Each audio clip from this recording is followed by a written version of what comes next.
I'm the realest one that's repping. Oh my God, if I die, I'm a legend. When they lay me down to rest, I know I was always repping. Oh my God. Balik lagi bersama saya, Syarif Anwar. Dan di video kali ini saya akan membahas tentang prinsip-prinsip perkembangan.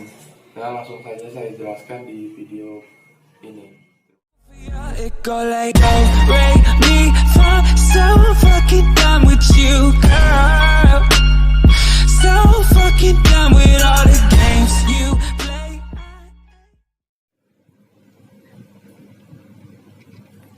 Ya, di sini saya akan sedikit menjelaskan mengenai prinsip-prinsip perkembangan menurut 4 tokoh. Yang pertama ada menurut Harlock. Nah, menurut Harlock, prinsip-prinsip perkembangan itu dibagi menjadi 7 prinsip perkembangan. Yang pertama, adanya perubahan. Jadi, manusia tidak pernah dalam keadaan statis. Manusia akan selalu berubah dan mengalami perubahan, mulai dari awal pembuahan sampai kematian tiba. Perubahan tersebut bisa menanjak, kemudian berada di titik puncak, kemudian bisa mengalami kemunduran. Nah, yang kedua, perkembangan awal lebih kritis daripada perkembangan selanjutnya.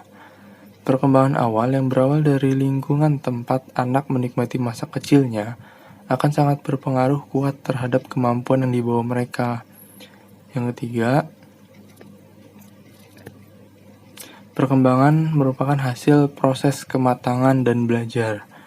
Perkembangan seorang anak akan sangat dipengaruhi oleh proses kematangan, yaitu terbukanya karakteristik yang secara potensial itu sudah ada pada individu yang berasal dari warisan genetik setiap individu.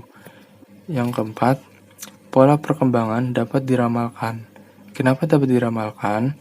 Karena dalam perkembangan motorik akan mengikuti hukum cephalocauda, yaitu perkembangan yang menyebar ke seluruh tubuh dari kepala ke kaki, yang berarti bahwa kemajuan dalam struktur dan fungsi pertama-tama terjadi di bagian kepala, kemudian badan, dan terakhir kaki. Hukum yang kedua yaitu proximodistal, perkembangan dari yang dekat ke yang jauh. Kemampuan jari jemari seseorang akan didahului oleh keterampilan lengan terlebih dahulu. Itulah sebab mengapa pola perkembangan dapat diramalkan. Yang kelima, pola perkembangan mempunyai karakteristik yang dapat diramalkan. Karakteristik tertentu yang terdapat pada individu dalam perkembangan juga dapat diramalkan. Ini berlaku baik untuk perkembangan fisik maupun mental. Yang keenam, terdapat perbedaan individu dalam perkembangan. Beberapa anak berkembang dengan lancar, bertahap langkah demi langkah, sedangkan ada beberapa anak lain bergerak dengan kecepatan yang melonjak, dan pada beberapa anak lain terjadi penyimpangan. Nah, perbedaan seperti ini disebabkan karena setiap orang memiliki unsur biologis dan genetik yang berbeda-beda, sehingga setiap individu memiliki perkembangan yang berbeda-beda. Nah, yang ketujuh, yang terakhir, menurut Harlock, setiap tahap perkembangan memiliki bahaya yang potensial. Pola perkembangan itu tidak selamanya berjalan mulus. Pada setiap usia mengandung bahaya yang potensial, sehingga dapat mengganggu pola normal yang berlaku pada setiap individu. Beberapa hal yang dapat menyebabkannya antara lain dari lingkungan anak itu sendiri. Nah, dari prinsip menurut Harlock ada yang berpendapat sebagai ini. 1. Perkembangan merupakan proses yang tidak pernah berhenti. Kedua, semua aspek perkembangan saling berhubungan. 3. Perkembangan terjadi pada tempo yang berlainan. 4. Setiap fase perkembangan mempunyai ciri khas. 5. Setiap individu normal akan mengalami tahapan perkembangan. 6. Perkembangan mengikuti pola atau arah tertentu. Bagaimana pola atau arah perkembangan individu? Menurut tokoh yang kedua, yaitu menurut Paul Baltz. Nah, menurut Paul Batz ada 6 prinsip. Yang pertama, perkembangan berlangsung sepanjang hayat. Manusia mengalami pertumbuhan dan perkembangan sepanjang hayatnya, dimulai sejak masa prenatal, bayi anak usia dini, anak prasekolah, anak tengah dewasa muda, dewasa madya, dewasa akhir, dan kematian. Yang kedua, perkembangan ditandai dengan kesempatan untuk memilih suatu pengalaman tertentu dan mengabaikan kesempatan pengalaman yang lain. Prinsip ini mengindikasikan bahwa perkembangan manusia selalu disertai oleh dua hal, yaitu prinsip memperoleh sesuatu dan prinsip kehilangan sesuatu. Prinsip memperoleh sesuatu berarti bahwa perkembangan manusia ditandai dengan peningkatan kompetensi, keterampilan, dan pengalaman. Sedangkan prinsip kehilangan sesuatu adalah setiap individu dihadapkan pada berbagai pilihan yang harus dipilih. Pilihan yang menjadi prioritas merupakan pilihan yang sesuai dengan potensi, minat, kemampuan, dan bakatnya. Oleh karena itu, individu hanya akan mengembangkan satu keterampilan tertentu sesuai dengan minat dan bakat yang dia punya. Jadi, pilihan yang lain tidak mungkin dapat ditekuni dengan maksimal. Nah, yang ketiga, pengaruh faktor biologi dan sosiobudaya bersifat relatif terhadap perkembangan. Maksudnya adalah bahwa faktor biologi dan sosiobudaya memiliki pengaruh terhadap perkembangan psikologis manusia. Tetapi, faktor mana yang paling berpengaruh terhadap perkembangan psikologis manusia tidak dapat ditentukan secara pasti. Yang keempat, perkembangan manusia melibatkan berbagai stimulus internal maupun eksternal. Nah, stimulus internal itu rangsangan yang berasal dari dalam diri individu, seperti motif, minat, bakat, kecerdasan, dan lain-lain. Sedangkan stimulus eksternal yaitu rangsangan yang berasal dari luar individu, seperti hadiah, buku, media cetak, dan sebagainya. Nah, kedua sumber stimulus tersebut berpengaruh terhadap setiap individu untuk mengembangkan diri sesuai pilihan minat dan bakatnya. Yang kelima, perkembangan manusia bersifat fleksibel dan berubah-ubah. Maksudnya adalah manusia dapat berkembang sesuai dengan keinginan, motif, maupun dorongan dari dalam diri dan juga dapat berkembang setelah menerima pengaruh dari luar dirinya. Nah, yang keenam, perkembangan manusia sangat dipengaruhi oleh konteks sejarah dan sosial budaya.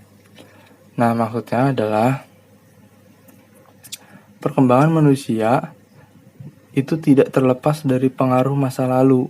Setiap individu dilahirkan dan dipelihara oleh orang tuanya.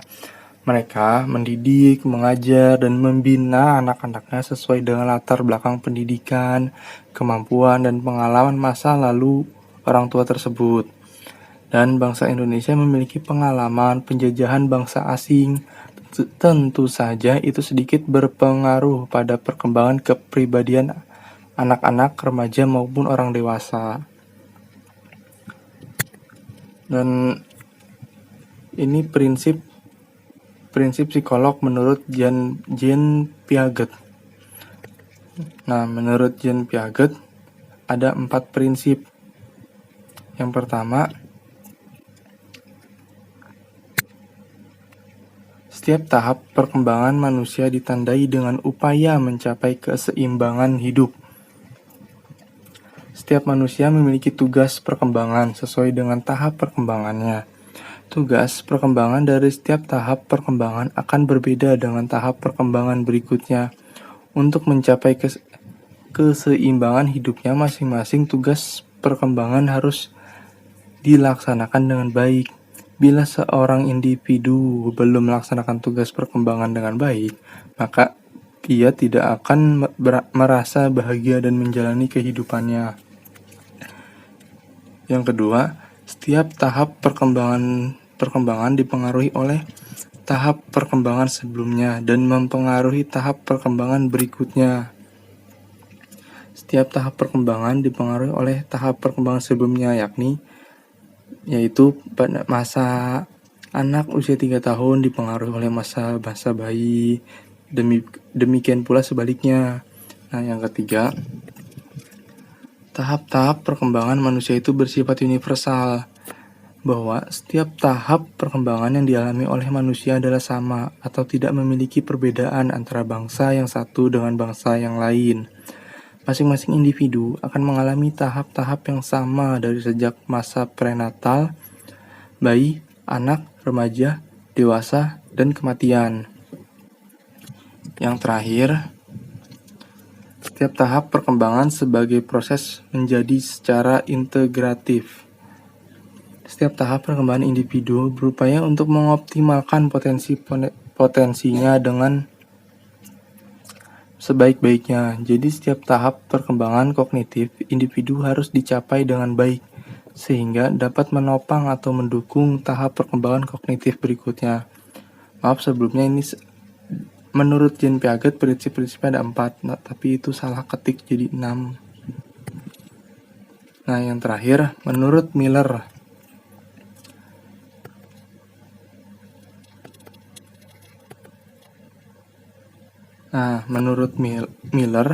prinsip-prinsip perkembangan ini dibagi menjadi 5 prinsip, bukan 6, itu salah ketik.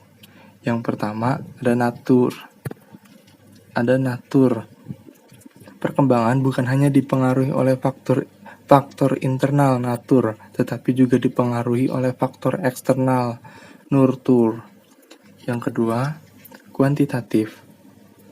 Istilah kuantitatif mengandung pengertian sebagai perubahan fisik yang cenderung semakin meningkat atau menurun kapasitas ukurannya. Nah, ada lagi normatif. Yang dimaksud asas normatif adalah suatu tahap perkembangan individu yang cenderung mengikuti pola-pola yang sudah umum sesuai dengan konsep perkembangan secara normal dan formalistik. Aturan-aturan, ada istiadat, sosial budaya yang berlaku dalam kehidupan masyarakat. Yang keempat, kesinambungan.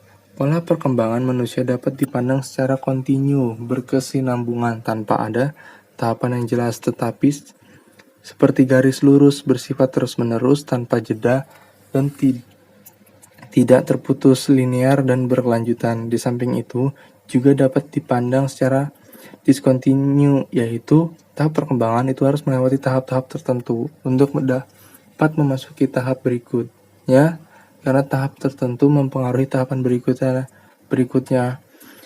Berada pada 5 tahapan, yaitu oral 0 sampai 1,5 tahun, tahap anal ada pada umur 1,5 sampai 3 tahun, tahap palik 3 sampai 5 tahun, tahap latensi 5 sampai 12 tahun, dan terakhir tahap genital 13 tahun ke atas.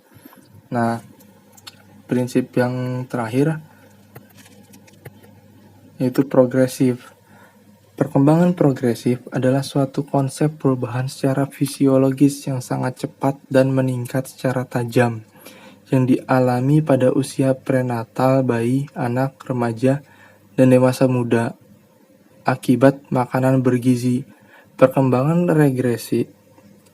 progresif cenderung ditandai dengan penurunan ukuran fisik, makin kurus, makin ringan, dan sebagainya.